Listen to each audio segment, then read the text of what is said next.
Hey, you guys, happy Tuesday. Woohoo! It is 2023. I'm Trisha Turner. This is Walk Away Wealthy.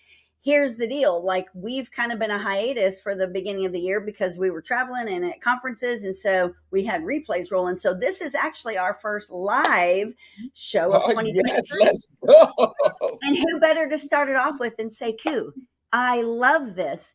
And check this out, Sekou. This is the beginning of year 3 of this podcast running consistently on Tuesdays at 12 o'clock Central. We've only missed probably in total of all of this time, maybe 8 episodes. Isn't that crazy? Is crazy. Yeah. That is crazy. You probably didn't miss any because you probably did replays. Correct. In fact, and on all honesty, because we did replays, we probably only missed 3 Tuesdays in all of this time. So that's crazy. And you were one of the very first guests when it launched 3 years ago. Let's go. Yes. And so, like, you guys need to pay attention to this, because if you're in real estate, you know that the market has shifted. You know we're feeling things all over the place. So, number one, we're going to start with a little bit about Sekou in case you guys don't know him. So, Sekou, tell everybody like where you are in the world, how long you've been doing what you do, and what you do, please. So I've been doing this forever. There was dinosaurs when I first started, and it's about 20, a little bit more than 24 years as a real estate professional. I'm in the Northeast, so New York, New Jersey, Connecticut, Pennsylvania. I stopped saying that. I'm a cloud-based agent now, and so I did transactions in North Carolina, Georgia, Texas, and Virginia last year. So, I guess I'm there too. Heck yeah. I've been coaching for the last, I don't know, maybe 10 years. And the last 5 years has been really intensive coaching. And this last year has just been insane. I've been literally transforming agents' lives. Testimonial to that. Like, I love Sekou. As soon as I met him, we were like instantly connected. I've watched him transform my life. It's like, this is somebody that's passionate about the real estate industry, passionate about growth, passionate about doing the right things in the right order, but is going to also call you out. Like, if you're not doing what you should be doing, he's going to let you know for sure. Yeah. Like Pipes used to say, Bill Pipes used to say, I light you on fire, poke your eyes out, and put you out when you do your job. You have to. This is not for the weak, and especially the market that we're into for 2023. So you guys that are listening, y'all need to really tune in, get ready to take notes, because we're going to really go deep here a little bit, because everybody wants to know, like, what's going on in the market, what's coming, why can't I find any homes to sell, am I going to sell any houses, do I have to go get a job, what's happening with the interest rates. We're going to talk about that. But because Sekou's been doing this for a long time, and so have I. So we've been through some downturns. So Sekou, like, looking at where we are today, January 2023. Oh gosh, I got something in my throat. Sorry. I didn't give it to you. No, you did it. You did it. He's just coming off COVID, you guys, by the way, too. So how ironic that the first time we did this, it was because of COVID, or COVID was coming. Yep. It's crazy. But looking back at like downturns, 2008, and leading up to like 2008 versus where we are today, kind of talk through the difference there. So I am a bit of an outlier when people talk markets. The volatility of the market is something that I look forward to, right? Like so it's not doom and gloom for me. When people are looking at the market, I'd say a good 90% of the agents that panic all have this employee mindset. Yep. And so whether the market is up or down, whether there's an abundance of properties or a deficit, except they still are going to look at this business from a negative perspective.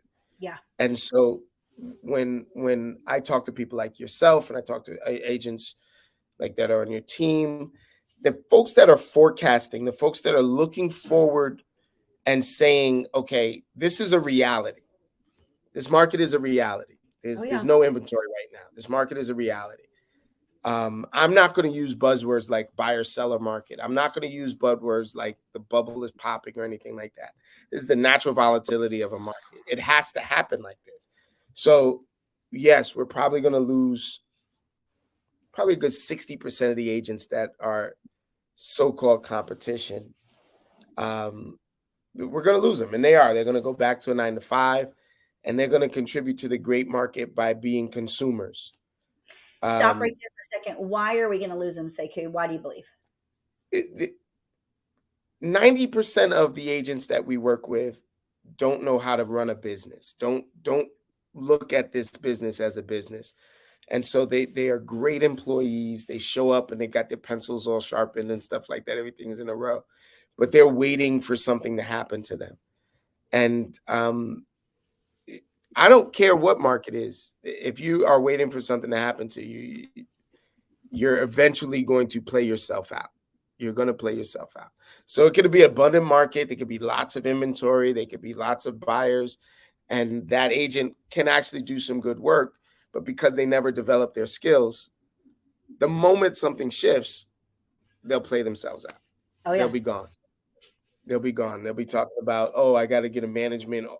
I got to become a property manager or something like that. Like it just, they play themselves out. So not just the property managers out there, by the way, y'all. I'm just saying, you know. So think back in 2005, 2006, 2007, interest rates, an average interest rate was 6.5. If you could get 6.5, that was amazing. Like it was more, or it was like 7.5 to 9%, because I was a lender. So it was like, and we dictated what that interest rate was, and we called the shots as the lender. It isn't like that anymore. But if you think back then, there were homes selling, like we were selling homes like crazy. Nobody was saying like, oh my gosh. My first home, 12.5% in New York City. Yeah. Imagine that. So here we are now, fast forward 2023. And granted, there was like tons of years there of 2 and 3% interest rate. And that's an issue. Yes, going from that to 6-7%. Are you going to feel it? Perhaps, but there's answers for everything. There's always a solution.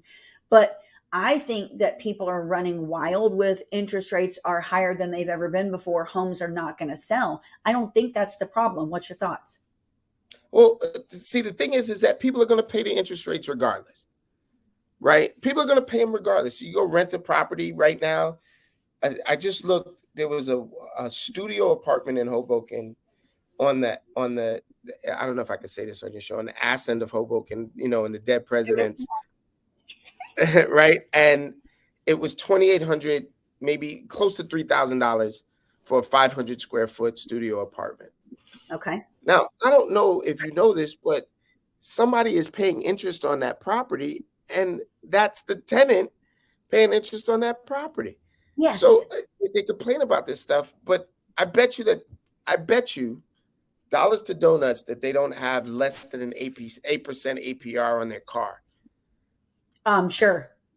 Sure. I bet you that they don't have less than a 12% interest rate on their credit card. Like, and I know that they're carrying more interest. I know that they're carrying more payments on their credit cards than they are on their home. So it's a false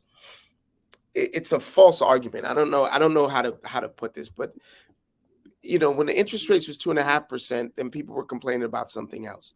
Always. If they're not going to make a move, they're not going to make a move. No. Right. You always have to live somewhere. It's always a broker's market. So what I'm looking forward to is the fact that you've been a lender. The fact that when interest rates are higher, people are more generous with the money. I'm going to make more money on it. Yeah. So there's going to be a whole lot more loans given. There's going to be a whole lot more opportunities. Oh, yeah. I say bring it on. Bring it on. Oh, the ladybugs are getting you. Yes. See what I'm saying? I'm getting attacked in here. No broken toes. I'm sitting still. Okay, so check this out. When you think about it, because I was just thinking through it as you were talking like that, a year ago, when real estate was crazy out of control. People were submitting, 30, 40, 50 offers on properties. And here in Houston, our largest home that sold over list price was $100,000 over list price. Insanity, total insanity. Insane. Okay. Yeah. Insane. Now, think about that. Think of all those buyers that lost out because out of 30 or 40 offers, only one's getting it. So all those people didn't get in a house, and they did And there that was over. already an inventory shortage. Yes. And they did it over and over again. A lot of them ended up in apartments as renters where they're in no control over that payment increase every 12 months because it will. And you're in this little bitty space with no And yard, no just throw that nothing. money out the window. Yes. Now, what they should be looking at is, holy crap, I'm glad I didn't get that house because maybe I was going to overpay for it. Maybe I was going to deplete my savings because I was going to have to put in all this cash to get that house. Maybe there was a silver lining in that. Maybe now, a year later, my lease is coming up. And guess what? The market is softer now. Maybe there's Yep. not 30 or 40 offers. Maybe there's zero. And maybe that home is priced less than it was. And maybe I can get $15,000 out of that seller to buy the interest rate down where I'm comfortable. And maybe I'm not going to deplete my savings account. Listen, Trish. If I had my way, the volatility of the market would be day to day instead of year to year, right? Yeah. Like so the average consumer has never had more access to information that they have now. The world is awash with information. There's Yep. nothing but information out there, Google and this and that and the other thing. But they don't understand what they're reading. They don't Yeah. understand what they're hearing. I had a conversation with my buddy the other day. So I've been sending out every day. I send out investment properties to all of this is $1 million tip, y'all. If you have a bunch of landlords in the area, they're all investors. Just send the investment properties to the landlords, and they'll probably buy another property that year. Yeah. So I'm sending out these properties, and the prices for me look very reasonable. 1.6, 1.7. There's a $3.3 million property for sale right now in Union City or something like that, in this Hudson County area, right? And instantly everybody reacted to the price. Instantly. I send that list out to probably about 150 to 200 investors daily, Okay. right? So I sent Wow. that property to about 150. And I got 12 to 15 responses like, are they crazy? Look at that price, this and that. And most agents that are getting ready to quit in this next cycle Yep. would have been like, yeah, that's crazy. I don't know why I sent it. Oh my God, I'm such an idiot. And this and that. And when I called them back to be like, what's crazy about that price? And they're like, it's 3.3 in Union City. Nobody wants to pay 3.3 for an investment property in Union City. I said, break it down. It's a diner, 50 parking spaces, and an office space on what looks like 6 different lots. Wow. I'm like, you're Wow. actually getting a deal of a century by Yeah. picking that up. There's a liquor license there. There's all sorts Oh, of office space. And then, so after having a conversation, everybody then turned to, oh, wait, I didn't see that there was a liquor license, and I didn't see this, and I didn't see that. People are paying millions of dollars for liquor licenses up here because they're yeah. not making new ones. No, and you have to wait like a year to get one. Yeah. I know you just went through it. Yeah. Haven't I know gotten you it just went yet. through it. Yeah. So the key to this market, just like every other market, as far as I'm concerned, is being able to sit in the pocket, right? Are you a football fan? I don't care about in I either know way you or don't. another. I I'll know watch that it. you don't care about it. But the idea of a great quarterback is not just that they throw well and they connect well, but how well they hold up under pressure. How long can they sit in the pocket? How maneuverable are they? So Yeah. that when they're ready to make a connection to the receiver or to whatever, then they get more opportunities because they're more resilient, right? So Yeah. the information is out there. These people are reading this stuff. They get, oh, interest rates are high, the economy is bad, inflation, blah, blah, blah, blah, blah. I'm like, there's a reason for inflation. People make money off of that. If people make money off of something, they're going to make it more readily available to you. Yep. All right. People are complaining about the price of eggs, right? Yes. Right. People are complaining about the price of eggs. I want you to pay attention to this. People are complaining about the price of eggs. $10 for a price for 18 eggs. Right? $10, $9, $8 for 18 eggs. So buy a dozen. Yeah. People were complaining about the price of gas. But we're at the gas tank, at the gas station every week. People, you have to get gas. You have to live someplace. So if there are market conditions that are present that somehow or another are causing you pain, then the adjustment then should be based on value. Yeah. Right? Yep. I'm not going to go out and buy $1 million worth of house if I'm complaining about a 6% interest rate. Yeah. But look at it. Yeah. And look at it this way too. Like the interest rates, what they are today. Number one, you should be talking to somebody like us and negotiating a deal. So where if you're buying a house, you're getting that interest rate bought down all day long. And stop acting impulsively and stop acting reactively. Let's have a plan. That's first of all. But then when you look at like people and their spending habits, first of all, what happened was the interest rates doubled in a 12-month period, and that had never happened before. So, and I talked to somebody about this very thing yesterday. When somebody was qualified for and used in a $600,000 house a year ago, they no longer are. Or maybe they are, but their payment's not comfortable. Maybe now they only can afford a $300,000 house. So the homes looked at a year ago, now they're looking at 300s and they're like, that's not good enough for me. I don't want it. So now I'm not going to buy a house. So then what's your alternative? Then you're going to go get in a smaller apartment? I mean, really? It's still an asset. It is. Sekou, it's driving me crazy because what's happening, and this is what, and I said this yesterday, I preached this yesterday. I was like, what's happening is that people don't realize that us in the real estate world, there's 26 other industries that depend on us to do our job, which is sell homes and get our agents to sell homes so that the cleaners have houses to clean and the lenders have money to loan and title companies work and insurance and lawnmowers and painters. And it's 26 industries right now that are like, I have bagels and schools and everything. We are the bright, shiny center of the universe. We are. And if we don't get out there and proactively tell people, look, you have been in your house for 15 years. You are sitting on a crap ton of equity. We are still in a great market and we are going to be in a great market. Maybe your audience is different. Maybe there's not 5,000 people that want your house. Maybe there's 50. But guess what? It only takes one to want your house. Well, you said something that was, like, in my opinion, just pivotal. So if they're going to walk away wealthy, stop being so emotional about your decisions around these properties and things like that. The other advice that I would sort of give in talking with us professionals is slow way the hell down. Just slow down.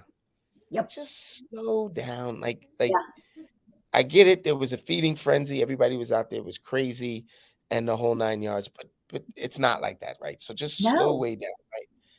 And the real deal, this is the real deal.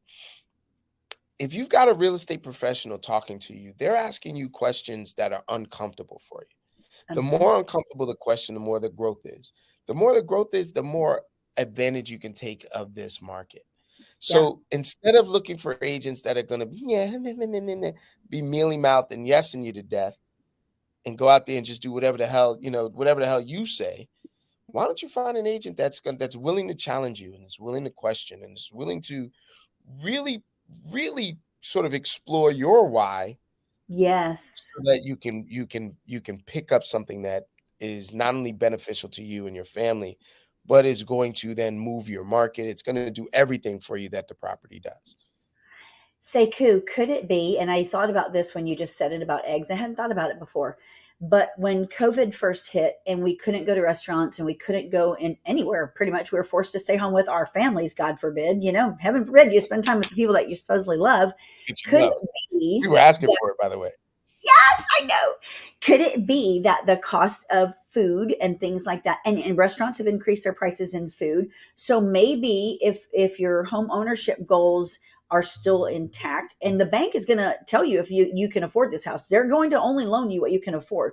But Mhm. maybe it's forcing you to live on a budget. Maybe you shouldn't be spending $80 in Starbucks every month. Maybe you shouldn't be spending $700 in restaurants every week, when you should spend that $700 on groceries because they're going to cost a little bit more, and stay home and eat with your family more. Thank you.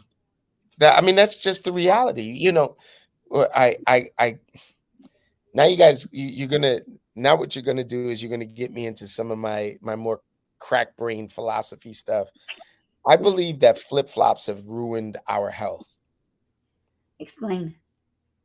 We went from, I remember in the 70s and the 80s and in the 90s, we were wearing sneakers and everybody was athletic and everybody had the athletic look and sweatsuits and that.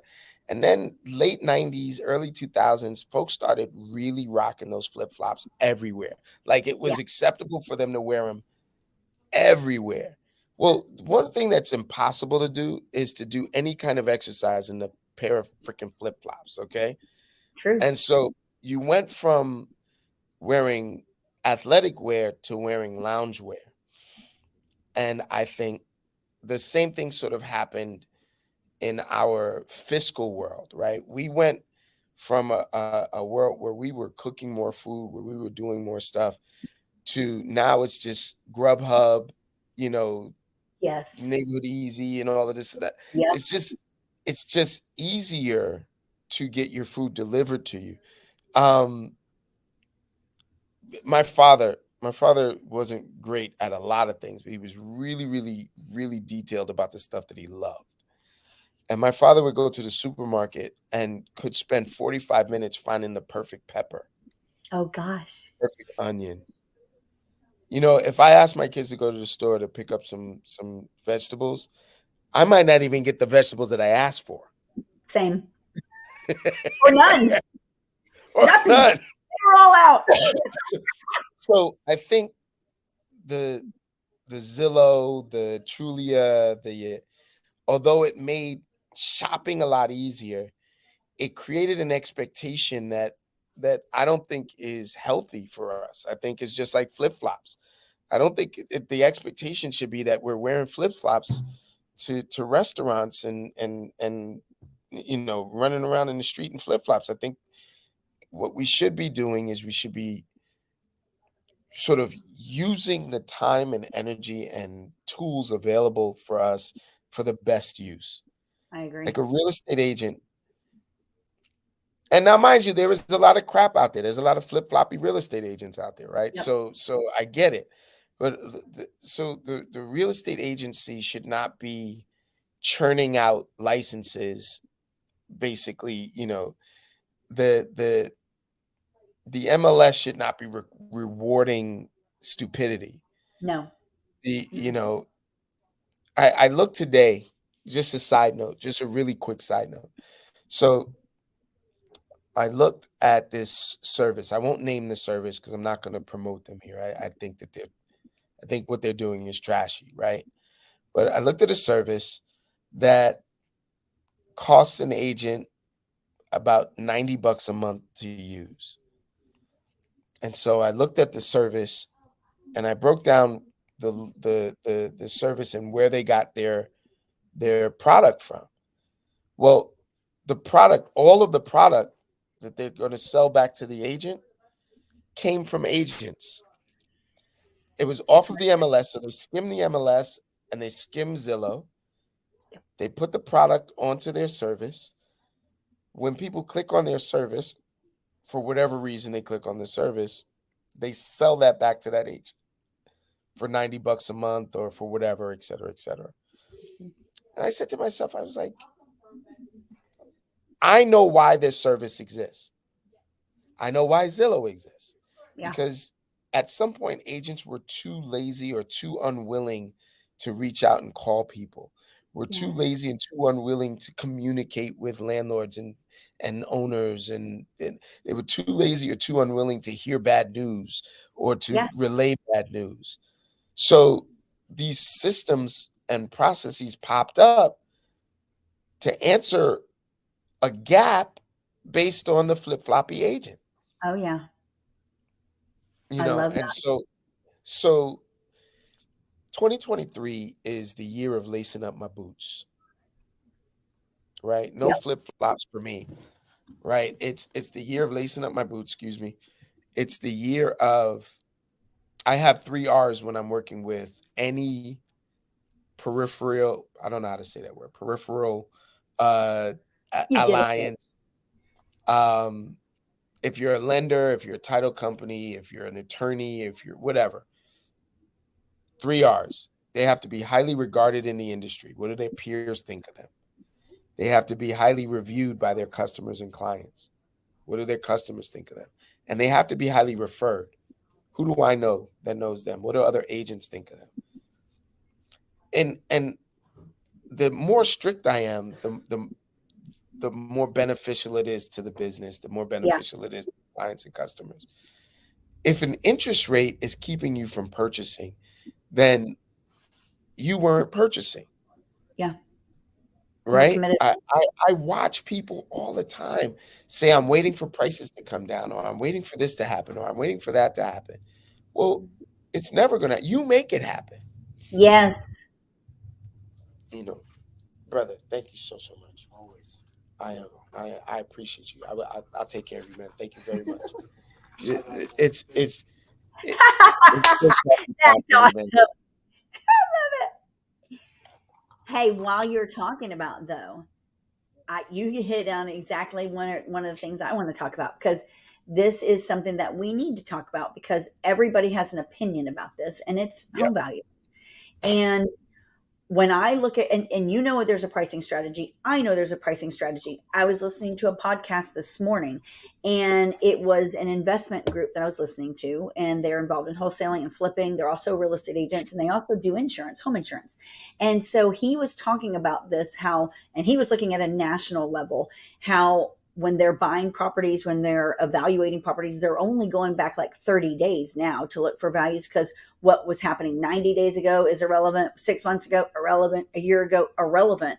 But the average agent doesn't know any of that, nor are they being trained. So Mm, their average agents out there, I mean, a mom's got a real estate agent that's going to help us sell mm, this, and this one does it part-time. It's like, holy crap, you guys have no clue your home is going to fail to sell, number one. But number two, that's your largest asset. Like, let's protect it. Let's, every dollar counts right now. And I'm a big believer. And when you look at like national levels, and I listened to another podcast on Sunday, and there's areas, people don't know this, that in the United States, their sales are down 65%. Ours are not in Houston. We're down at like 30%. 65% is huge, Sekou. it's That means huge. someone that used to sell 10 homes isn't. They're not even selling half of that. And that's happening. And it's not just in California. There's pockets all over the United States. So when that happens, like for me in my household, I'm a single parent and I am the breadwinner, always have been. So Yes, if that ma'am. was happening to me, I'm going to be in kind of a scarcity panic mode. God forbid anything ever happened to me. And there are people, Sekou, that's happening to. And you're seeing them leave the industry, and you're seeing them come together and join groups that they need to, because we're better together. But they're misguiding homeowners because they're in panic mode themselves. They don't really understand the market and what to expect. What's your thoughts? And I know you're in a different region, but what's your thoughts about home Well, values and to guide my someone? region is supposed to be the cast iron region, right? So the Northeast Yeah, is always supposed to be this cast iron region. We're the yes, first to recover, the last to feel the effects, et cetera, et cetera.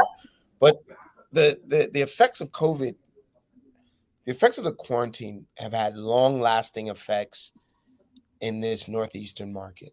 The reason why we were the first to recover, the first to feel it, whatever, you know, the last to feel it, first to recover, was because people were forced to live close to where they were, right? yeah, Like that was the thing, right? You know, Wall Street money, you got to live near Wall Street, and so those apartments were millions of dollars for 400 square feet, and but that was the cost of doing business. Um, After the pandemic, people can work wherever the hell they want and yeah, live wherever the hell they want, Yeah. right? And so it was unnecessary.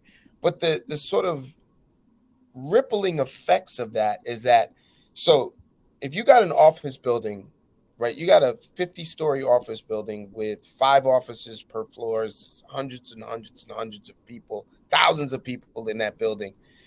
Not only the high level employees are affected by that, not only the multi-million dollar properties are affected by that, but the janitors, the custodians, the delivery guys, the folks who clean up afterwards, the folks, security, Oh yeah. insurance reps, the power and electric, et cetera, et cetera. There was a study that said that only 30% of the workforce came back physically in New York. Yeah. I've heard that. So let's drop a pebble in the water, right? Let's drop a pebble into that number. Only 30%. Only 30% of the workforce. So all of the other industries that relied on the workforce there, the restaurants, the bars, the barbershops, the clothing stores, parking, et cetera, they're all feeling the effects as well. Mhm. Public Yep. transportation feeling the effects. The bridge tunnels and tolls are feeling the effects because most of the folks that work down there live in these peripheral communities, Long Island, New Jersey, so all of those are now feeling the effects, right? Yeah. Because people are traveling. If I was to tell you now that the real estate values are less about location and more about what you want, your desire, as a real estate agent, as a real estate professional, if you're not willing to adjust to that, then yeah, you deserve to be out of your business. You deserve to be out of business. Trish, I'm going to tell you now, I 2020, 2021 taught me that the cemetery is filled with unpublished work of art, right? Mm. Like Indeed. Yes. a lot of folks that were waiting for things to happen or waiting for and they're gone, Yeah. right? And so the market isn't coming. The market is here. It's always been here. Mhm. And all we have to do is adjust. Trish, I did so many properties last year completely virtually, and people don't believe it. But the I people know. that don't believe it are the agents Yes. waiting Yeah. for things to go back to the way it was. And I'm over here doing business the way it is. Correct. Yes. Now tell me And this. I'm not doing pop stuff. I'm doing tough stuff. Like I'm doing, Right. you know what I mean? Market. It's not easy. Uh-uh. Now I have so on this same podcast that I listened to this morning, he said that in New York and New Jersey, he was talking about home values. He said in COVID, when things went crazy and it was a seller's market and everything escalated like crazy, he said that you guys in the North, your home values did not skyrocket as much because people were still freaked out about COVID and that you guys still haven't recovered. What say you? I not only do I agree, I say it's going to get worse. Oh, okay. Because I was It's like, going to I was fascinated by that. I was like, really? Because no one so talks about that. so there's been this inflated sense of value in the Northeast. Um, I'm going to use a different market just because it's actually a little emotional talking about New York like this, right? But like let's say Silicon Valley, right? In California, Yeah. right? And if you look at Silicon Valley, the values around there are steady, right? That prices are up, the Yeah. value is steady. There's a steady turnaround and flow. But that's because the industry that Silicon Valley supports is just growing, Yes. right? And so Right. if you want to do tech, if you want to do your tech sector stuff, you're going to be there. You're going to do that and the other thing.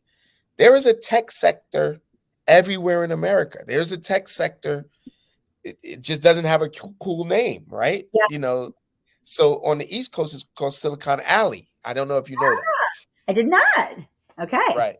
So Google and Yahoo and all of these places, they have, Netflix has one of its homes in Lower Manhattan. Okay. Did not Okay. know that either. So most of their people telecommute. Most of the Silicon Alley folks, most of them are not going to battle with traffic, battle with finding parking, battle with finding lunch. They're not, that's not, they're not, their brain isn't wired like that. Their brain is creating Grub Hubs and Ubers and Yes. right. So, Yeah. Tech. so if that's the case, the Northeast is saturated with folks that are doing things the hard way. Okay. That Okay. makes sense. So, right. Do Yeah. we have to be in Wall Street to trade Wall Street? No. No. They did just fine telecommuting. As a matter of fact, it makes more sense to have the greatest minds in the world working on this thing instead of having 6 people that have to commute into the city, through Yeah. traffic and this, that, and the other thing. So I think prices are going to level out and be more reasonable in New York and New Jersey. Which is What's funny is that you're in Texas, I'm in New York, New Jersey, right? yeah. My first eye opener was a young couple from Texas. This is 2002, 2003, early on in my career. A young couple from Texas comes and wants to move to Hoboken. Now, Hoboken for me was New York light, right? So we were faster to work. We had a shorter commute, bigger properties for half the price of New York. Like Oh, that was okay. the fame, right? It was Okay. still expensive. New York I'm was sure. like $1,400 a square foot, and we were like $700 a square foot, It's right? crazy. Okay. This young couple from Texas comes out, and I'm showing them starter condos, like small 750 square foot walk up condos for 350, 400,000 at the time. They was like, for $350,000 in Texas, I'm getting a mansion. Right.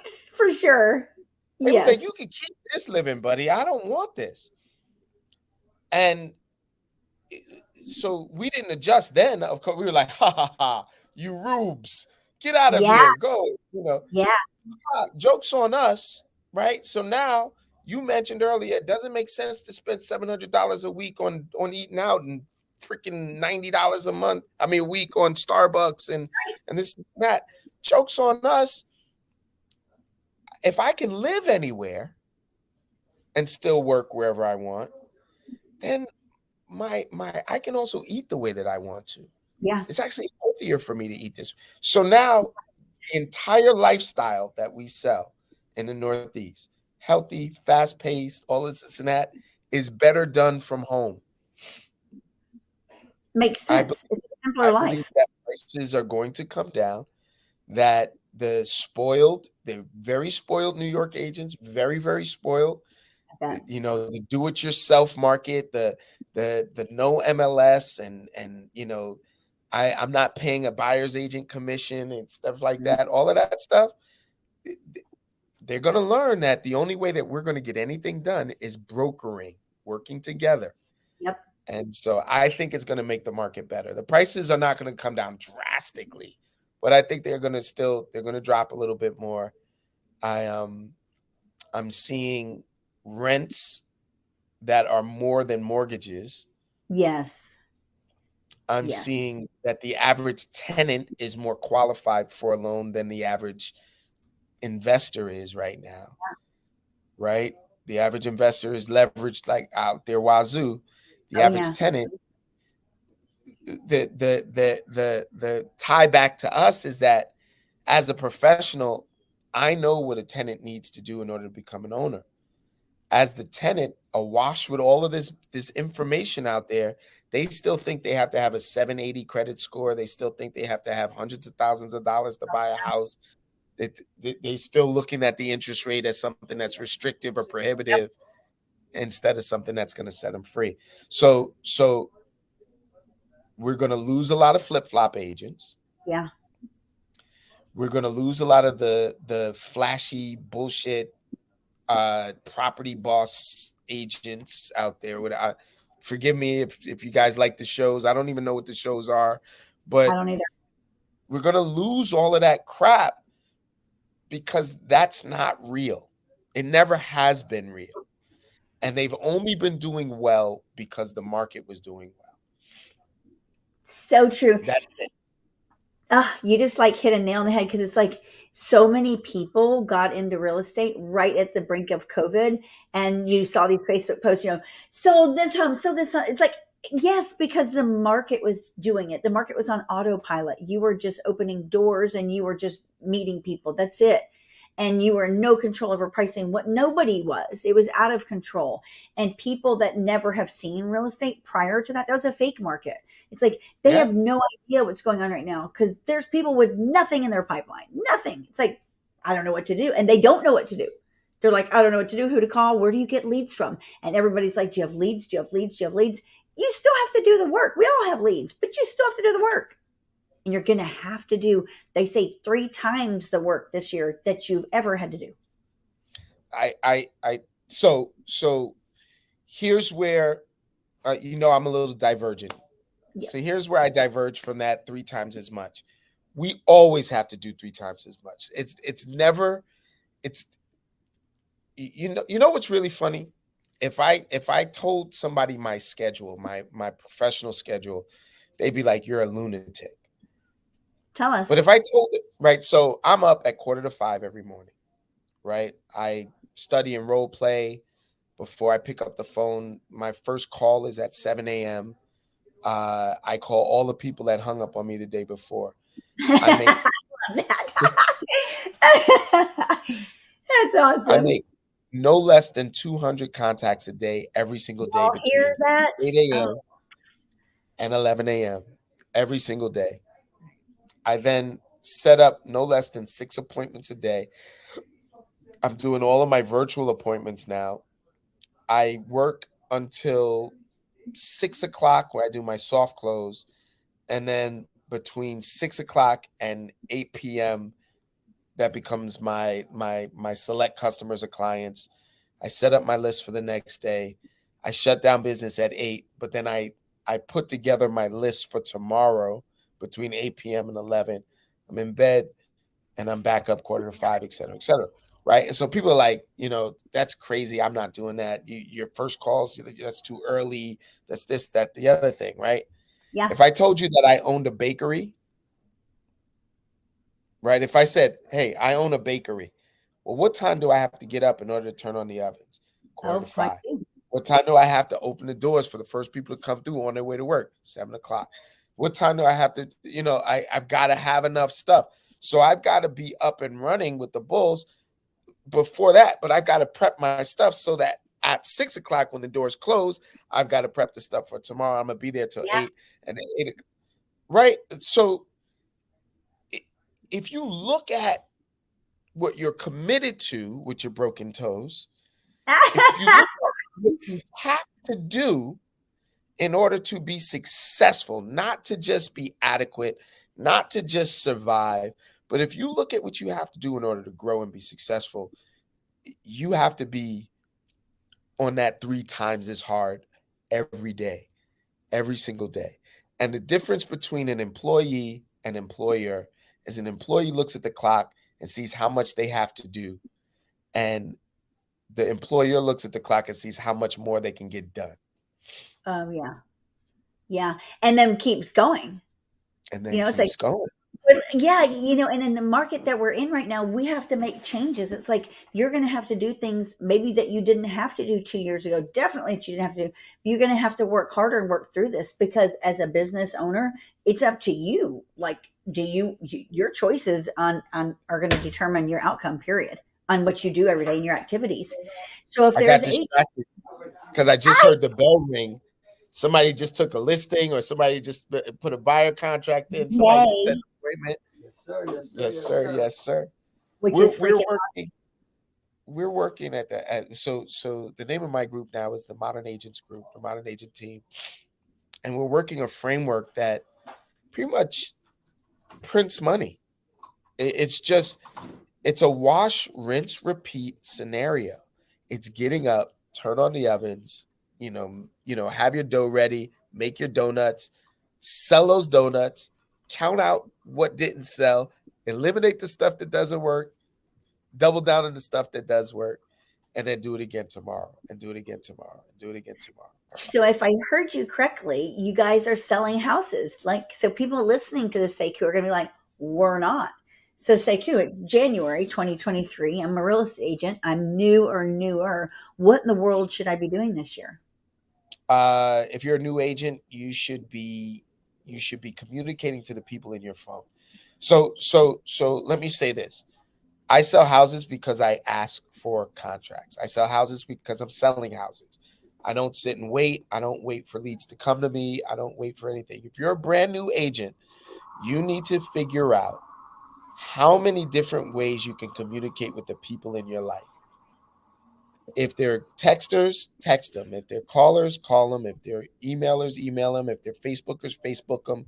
Whatever you need to do, you need to open the door to your store and invite your friends and family in so they can take advantage of the whatever behind the scenes information you have, and they can go out and spread your word amongst the people, and you grow your business like that. Grow your business one deal at a time.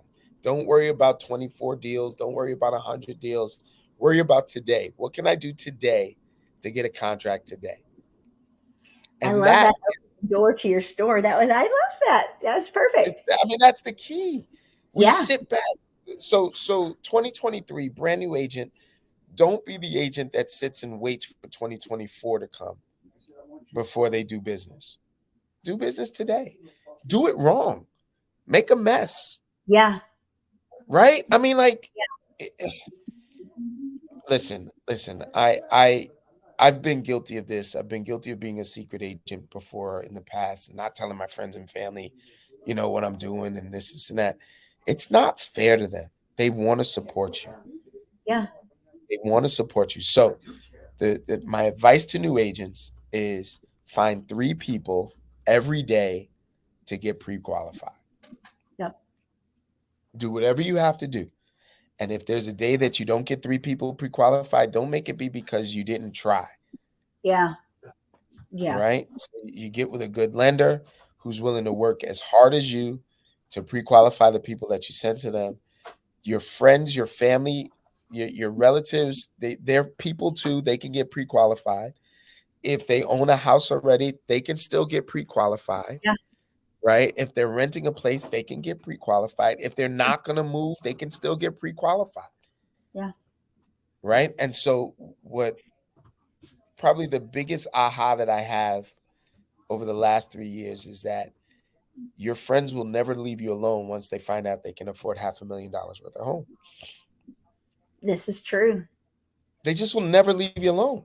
Yeah. Hey, so how long is this pre-qualified good for? You got pre-qualified last year. Okay. Probably need to do another one. Yes.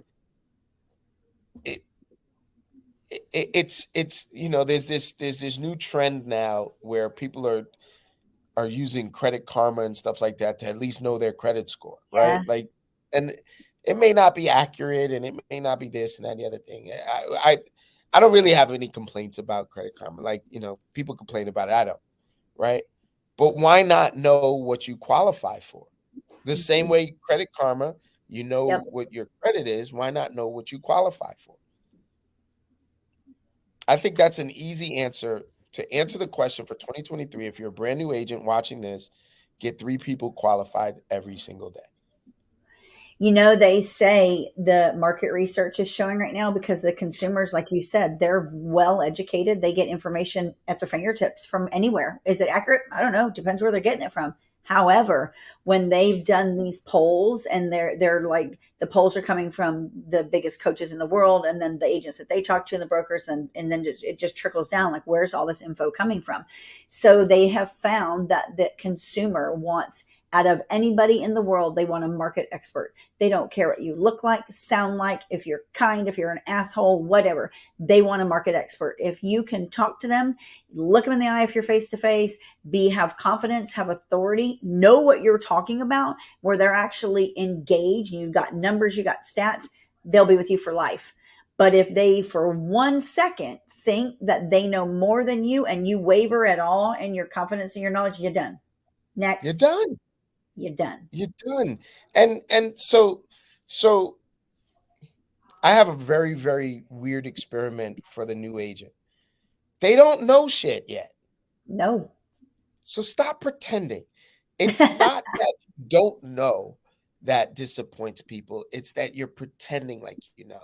And Yes. that's what disappoints people. So what I would suggest to those agents is to be a know nothing agent and to just go out and learn. Ask the Yes. question. Talk to your clients, customers, prospects. Well, Yes. I'll give and I gotta run in a I know. minute. I know. I Uh talk to you forever. we could talk forever. I'll give Yes. a little scenario. In the Northeast here, this probably happens everywhere, but this is like for me, it's prevalent, right? I get a lot of amateur investors, a lot of amateur like way more amateur investors that you would think, right? And an amateur investor hasn't actually done any investing, but has heard about it on, Grant Cardone's show or Property Masters or, whatever. And they've got this formula in their head that they wrote down sometime. And this is how they're going to buy properties. And I know what I'm doing and this, that, and the other thing. And I'm not dissing them for it. I think it's good. They should go out and do that. But then they run into the amateur agent, the one that pretends like they know everything, the ones that sound like they know what they're talking about.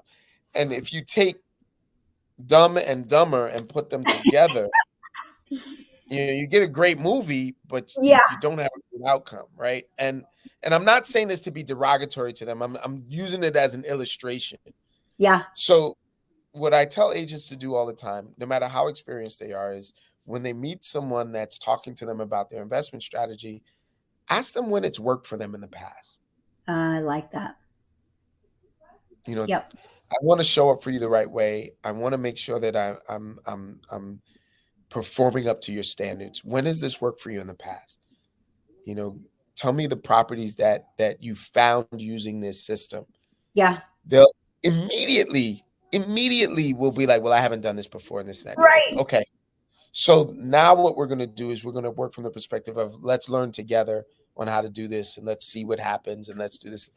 That is a much more generous and long-term relationship with that potential investor, buyer, owner, forever versus, mucking it up, acting like you know what you're talking about. So everybody is acting like they know what they're talking about. Yeah.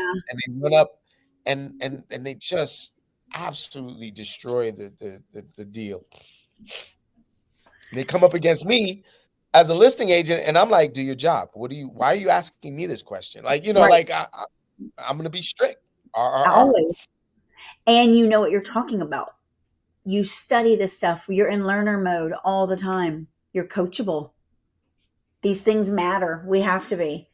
It's like that I Things told people matter. yesterday, like the real estate market can change overnight, and it does, just like the stock market. Interest rates go up, down, home values go up, down overnight.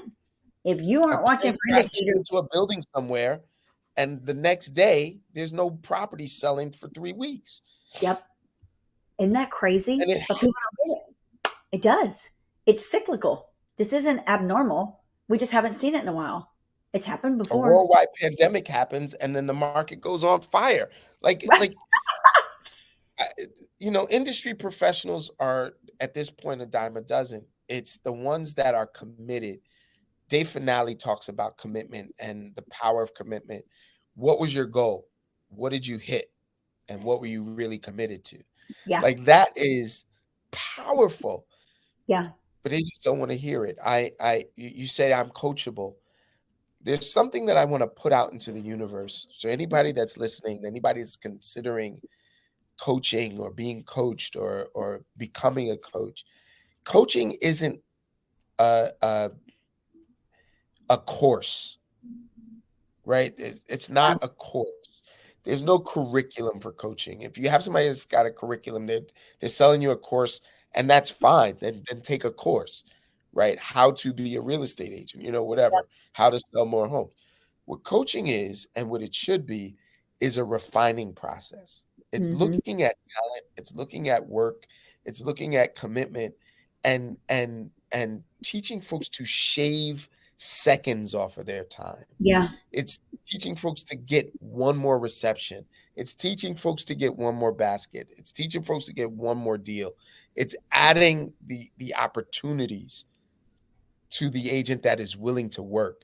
Yep. And as a coach, I revel in the fact that I get to work with the most powerful agents in the market, right? Uh, Blessing. and and I'm guilty of providing a course at sometimes. You understand what I mean? Yeah. Yeah. Like the way that the mind works, I want to show up the right way, so I'm going to have this 12 points. No, we're going to react to what you do, and we're going Yeah. to make what you do better. And that is, I think, what we deserve to do with our clients and customers. I think that's what we deserve to do with our agents and our teams as we grow. Final thoughts for 2023. What's your thoughts for this year? Get out. Get out. If it's tough, get out. I absolutely agree with you. This is sucks. The interest rates are too high. Buyers are liars. I absolutely agree. If All that stuff. if it's tough for you, man, get out. Go, pursue some other dream, some other career. If you're here with me and you don't believe any of that crap, get yourself in a team, Yes.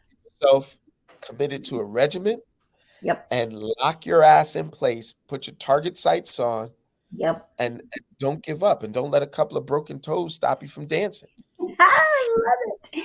Like, be laser focused on your schedule right now. Nothing else matters. Cut out all distractions. You can't do it right now. There's no such thing as a work-life balance. You can't No, give either one of those 50%. you can't. So what you have to do is you have to commit. This whole thing that Trish was talking about the 300% commitment Yep. is not because it's crazy. It's because that your life deserves 100%, your business deserves 100%. Yeah, Like there's no other way to it.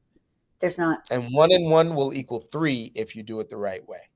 It's required. It's required. Yeah. Hey, you guys, for one, I hope you all have gained a lot of stuff, and we could go on and talk forever because we study this stuff and it's super critical. So number one, if you're a home owner or buyer, don't be out there with the flip-flop agents that do it for a hobby or don't do it at all. It's your largest asset and it can make or break you for sure. So make sure you're with someone like us or us. Two, if you're a real estate agent and you want some knowledge and to be with people that will help you and guide you, Sekou, how can they find you? I'm easy, man. I'm Sekou Pyle. You see the name there. Find me on Instagram. If you're an agent and you want some coaching, find me on Instagram. Drop me a message. If you're a client or a customer and you really want some good information, I'm connected to some of the most powerful agents in the world. You can find me on Instagram. You can find me on Facebook, same way, or you can just call me 646-285-7388. Send me a text message, please. Please send me a text He's a message. texter, y'all. Year Well, three podcasting. This is crazy. this is crazy, right? But here's the thing. I'm a texter because I'm a caller. I don't actually accept calls while I'm making my calls. So No, a lot of it's times a people call me and they're like, you never answer your phone. I'm like, you call me before 12 o'clock.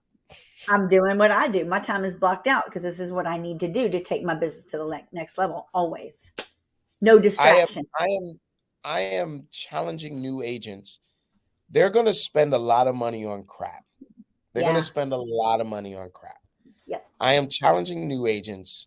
I am not a cheap coach, but I am a productive coach. yep, I am challenging new agents to at least inquire about what it would cost to grow their business yeah. by 6 or 7 figures. It makes a Reach out, difference. yeah. And I mean, Trish, people. I think I don't know if this is true, but I think I'm transitioning to only working with teams in Really, 20 like I think that might be a 2024 move, but I think I'm exploring that in 2023. I work with your team. yep, The format for the team coaching is in my opinion so much more effective. You meet yeah, with the team leaders, you meet with the team, you meet with individual agents. Yep. That package, I think, creates that cliff conversation that we were talking about earlier. It does. And it's needed. And I think as the industry keeps evolving, the mega teams are going to get bigger. And there's even rumors of super teams. That's a whole nother conversation we're going to have another time. But Or e-teams. yep. Oh, drop the ball right here. I let you guys got to stay tuned to hear more about that. Right, Sekou? I love you Love guys, man. I Trish, this is an easy call to make. I am late for I know. another call.